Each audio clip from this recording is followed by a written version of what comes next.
bread, that womb, that metal, that self-mould that fashioned thee, made him a man. And though thou livest and breathest, yet art thou slain in him. Thou dost consent, in some large measure, to thy father's death, in that thou seest thy wretched brother die, who was the model of thy father's life.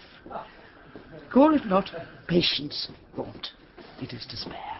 In suffering thus thy brother to be slaughtered, thou showst the naked pathway to thy life, teaching stern murder how to butcher thee.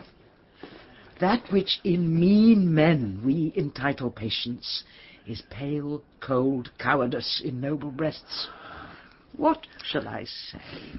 To safeguard thine own life, the best way is to avenge my Gloucester's death. God's is the quarrel. For God's substitute, his deputy anointed in his sight, hath caused his death. The which if wrongfully let heaven revenge, for I may never lift an angry arm against his minister. Where then, alas, may I complain myself? To God, the widow's champion and defence. Old John of Gaunt, time-honoured Lancaster, hast thou, according to thy oath and bond, brought hither Henry Hereford, thy bold son, here to make good the boisterous late appeal, which then our leisure would not let us hear, against the Duke of Norfolk, Thomas Mowbray? I have, my liege. Then call them to our presence.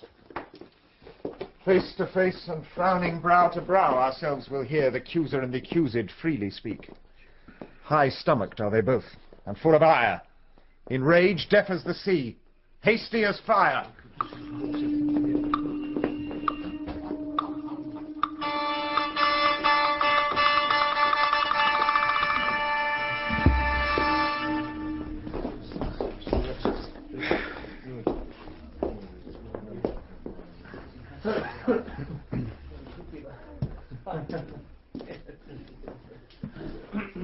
Many years of happy days befall, my gracious sovereign, my most loving liege. Each day still better others' happiness, until the heavens, envying earth's good hap, had an immortal title to your crown.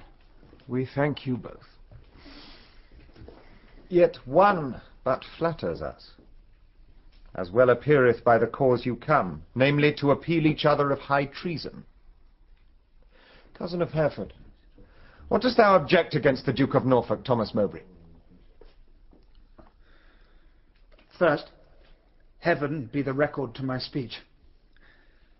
In the devotion of a subject's love, tendering the precious safety of my prince, and free from other misbegotten hate, come I, appellant to this princely presence.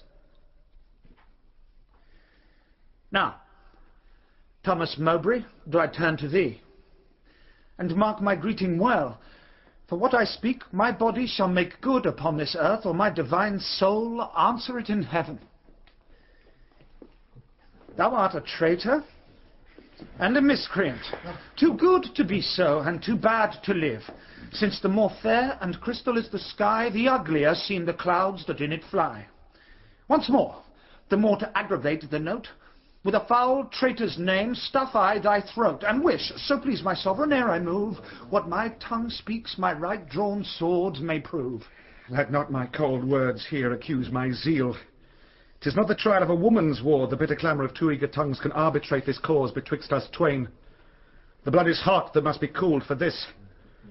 Yet can I not of such tame patience boast as to be hushed and naught at all to say.